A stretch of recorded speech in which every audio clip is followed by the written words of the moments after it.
Hi, how are you? Hope all of you are doing well. I thought I'd take the time today to talk about trim and caulking around the windows. Myself today, I took about 4 or 5 hours to do my main floor. It's about 1,700 square feet, just to give an idea. I did the doors and the trim, and I will be caulking sometime this week. Now, myself, I like to use the Bear 2-in-1 premium in paint. I actually did a room that was purple from a house I owned with one coat with this kind of paint. I'm not saying you should do it with one coat, but you can, just to give you an idea how good the quality of paint is, and it'll last a long time. When it comes to brushes, you're usually going to see these kind of sizes.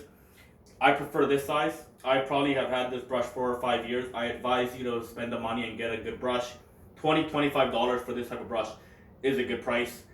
Like I said, I've had this for a long time. The importance of a good brush is it allows these don't separate. So when you go through, it stays nice and smooth. With cheaper brushes, you'll find that these separate and they don't stay tight together.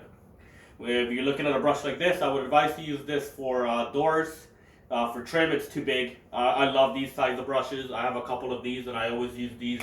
Now when it comes to trim, if the caulking is fine and you just want to touch up the trim, just paint out the outside, paint the inside. If you need to take out the caulking, take a knife or something sharp along the edge and just shimmy it across, and it'll pull out the caulking. Paint the window, caulk over it. You want to do the caulking after you paint, or else you're going to have paint splatters on the caulking.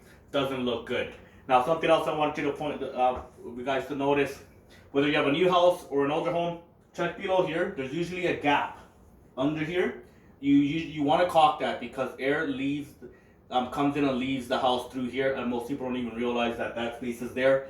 I found it in the house I currently live in just about all of the windows, so it's normal, just something you guys should consider. So yeah, caulking, painting your trim, painting your doors, always just adds that care regardless of when you're moving. It keeps the house nice and crisp, and if you do happen to have to move in a rush, these are things that are already done. So schedule some time to do some of these things around the house and just help with the value of your home. Once again, if you guys have any questions, please let me know. Have a great day. Bye-bye.